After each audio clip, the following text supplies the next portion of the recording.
श्री स्वामी समर्थ. जय जय स्वामी समर्थ.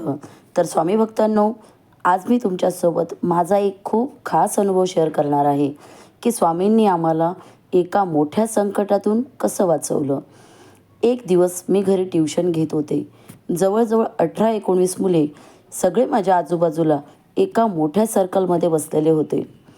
सगळे अगदी नेहमीसारखं शांतपणे चाललं होतं आणि तेवढ्यात अचानक एक मोठा आवाज झाला. मी पटकन वर पाहिलं.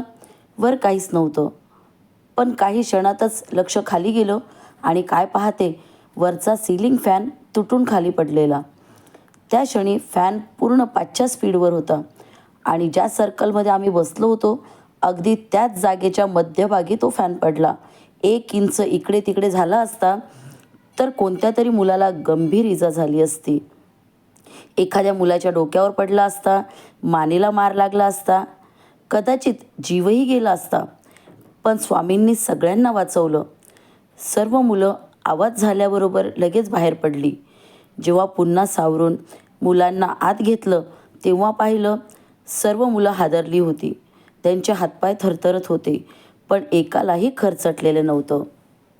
पण फॅनचे पूर्ण पाते वाकडे झालेले होते. त्या रात्री जेव्हा आम्ही पुन्हा तो प्रसंग आठवला तेव्हा माझा मुलगा म्हणाला, मम्मी, जर हा फॅन रात्री पडला असता तर तूच त्या फॅनखाली झोपलेली असते. हे ऐकून माझ्या अंगावर काटा आला. खरंच फॅन जर रात्री पडला असता तर आज मी इथे नसते. तर स्वामी रक्षण करतात. मृत्यूचं सावट येण्याआधी ते संकट हरवतात. स्वामी चरणी जाणाऱ्याला काळाचीही भीती राहत नाही.